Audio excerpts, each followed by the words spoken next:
Good morning, everyone. Jamie Powell here with Powell & Associates Private Wealth on Tuesday, June the 8th. I wanted to talk to you about the 7 key components to your retirement plan. First one, starting off with government benefits and Canada Pension Plan. A lot of people ask me, is this going to be around when I retire? And I can tell you, yes, it will. The government has made a lot of changes to the Canada Pension Plan program.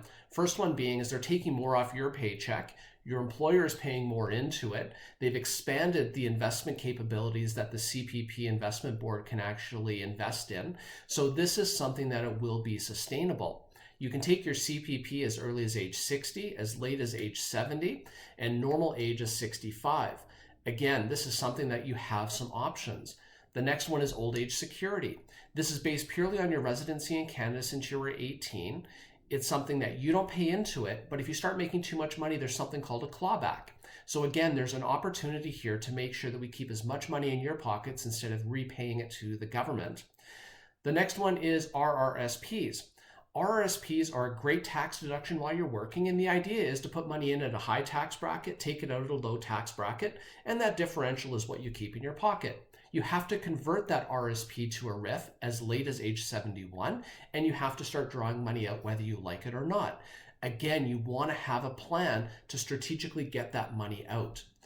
Number 4 is registered pension plans. This is something that if you're fortunate enough to work for an employer that has a defined benefit or defined contribution pension plan, you're in the minority. This is something that a lot of employers are getting away from these types of programs because of the liability. If you do have one, again, this is a great integral part of your financial plan, and we want to make sure that when the time comes that you decide to draw this money out, that you pick one of the proper options that makes sense for you and your family. There's usually a list of potentially 8 to 10 different options there, and that's something that I confer with a lot of my clients to make sure we make the right decision, because you can't go back and change it. Next one is non-registered investment. So like it says, it's not in a registered account. We can invest this money outside of all of those other types of accounts. The money grows. The only challenge is that you pay tax on the growth. So this can be capital gains, it can be interest and dividends.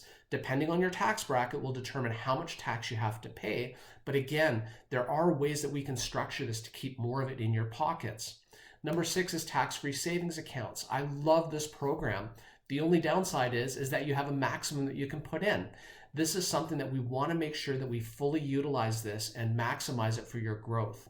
The next one and final one is real estate, and this can be a combination of rental properties, or this could be your principal residence that you sell and downsize at retirement.